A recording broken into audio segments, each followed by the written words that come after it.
Welcome to a special edition of the Emerging Civil War podcast. We've got some great news today. I'm glad to share. And to share that news, I'm bringing on our chief historian and my good friend, Cecily Nelson Zander. Cecily, hello. How are you today? Hey Chris, I'm good. How are you? I'm well, thanks. And congratulations are in order because your book, The Army Under Fire, has won the prestigious Wiley-Silver Prize from Ole Miss, the Center for Civil War Research at the University of Mississippi. Congratulations.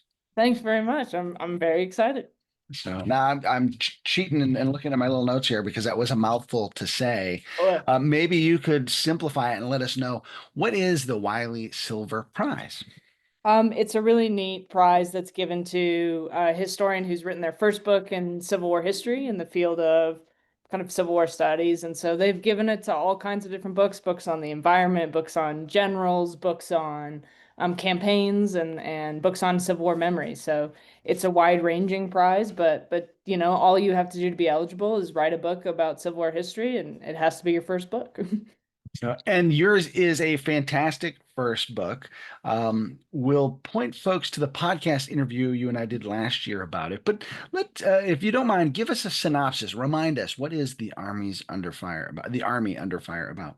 It's a book about anti-militarism in the Civil War era. So I was really interested in this question. We study the Civil War. We all spend our days thinking about these massive armies that marched back and forth across the United States, fighting to kind of either establish a slaveholding republic or preserve the Union. And we think to ourselves, oh, everyone must have been in massive support of sort of militarism, and the Civil War kind of, in my view, warps our ideas about the general view of the army in the 19th century United States. And so I was really interested in answering the question, who was opposed to the military during the Civil War? And in particular, who was opposed to the professional military? So what I'm really talking about here is West Point trained officers and soldiers who made the military their career. And what I found in the book is that the Republican Party is really the largest source of opposition to the army in the Civil War era. Of course, extremely ironic because the Republican Party has to fight and wage the Civil War and then rebuild the country in its aftermath. And the Army is one of the best institutions they have to achieve this goal. And they can never really get on the same page with professional soldiers about how those goals ought to be accomplished. And we're a month removed from the 250th anniversary of Lexington and Concord, and the idea of the citizen soldier and the Minuteman, and that kind of citizen soldier idea is very different than the idea of a professional soldier. So we have a long history of tension between those two ideas. Yeah, and it's so important when we study 19th century military history, even today, the dual army tradition that defines our republic. So Republicans love citizen soldiers. They love the guys who volunteer and pick up a musket and fight for 3 years or 5 years and then lay down arms. But those professional soldiers are an existential threat to the idea of republicanism, to the idea of democracy. Professional armies has sundered great republics like Rome and Britain and France. And so there's a great fear in the shaping of the Constitution about the professional army, and it's carried forward into the Civil War era. And there's it kind of goes both ways. I think about the tension between the professional soldiers and like the political generals, and so maybe there's a little contempt to go around always. Yeah, our listeners will know that, I don't think John Logan and William Tecumseh Sherman could stand the sight of each other. And there you have the perfect example. You have Sherman, a professional soldier, trained officer, and John Logan, who's a politician. One of my favorite scenes in the book is that Logan is becomes a very important congressman after the war, as our listeners will know. And he's giving a speech in Congress, and William Tecumseh Sherman sitting up in the balcony. He's the general in chief of the army. And Logan's entire speech is about how he believes that the salary of the general in chief of the army should be significantly reduced, as sort of Sherman's just, we can imagine sitting there and composing in his mind the kind of scathing reply that he would like to give to Logan's speech. Oh man.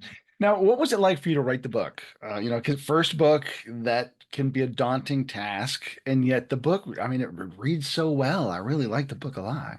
Well, I'm a big believer in short books. So what I can promise folks is that, you don't have to invest all that much time. Get your ideas across with a punch.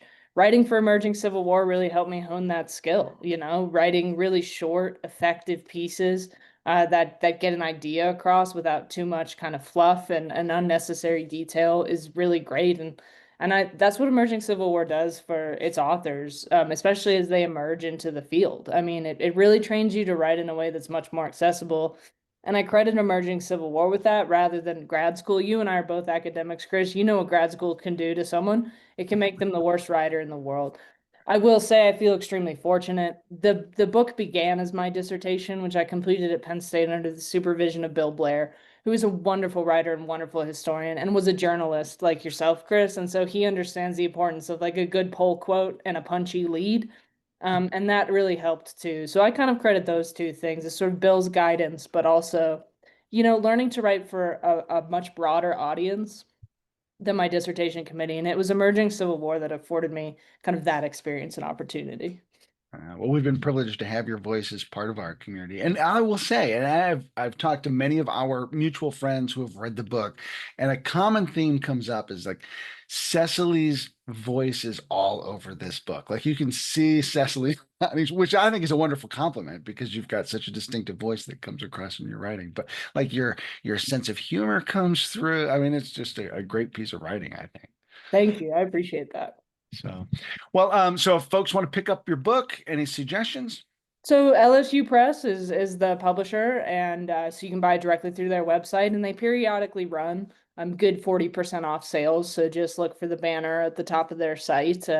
I'm sure there are now some used copies cropping up on Amazon, folks who didn't have the same reaction as you, Chris, and didn't feel they need to keep this in their collections. But yeah, buying from the press directly is great. Supports them, supports their mission, supports an institution that William Tecumseh Sherman helped to shape, before the Civil War as director of that small little military academy in Louisiana. But But before John Logan wanted to cut his salary too, that's right? right. Yeah. But no, I should say too, in winning the prize, it's as much a credit to LSU as to anyone for taking a chance on the book. For the series editor there, Mike Parrish, who really worked with me to develop the arguments, and Rand Dotson and Alyssa Plant, who kind of run the press. They were so welcoming of the book and really open to my ideas, and they didn't try to change my voice, and they should get credit for that too. And I'm really proud to be another LSU Press author joining the list of winners of this prize. So congratulations. Just it's as someone said, it's Cecily's world. We're all just living in it. I'm sure there'll be No more one great things said to that. come. Especially not Mo the dog, who said it's Mo's world and where's my dinner? That's right. Um, Where's my dinner? So, yeah. Cecily, thanks for spending some time with us today. Thanks, Chris. I appreciate it. I'm Chris Mikowski for the Emerging Civil War podcast. We'll see you online and on the battlefield.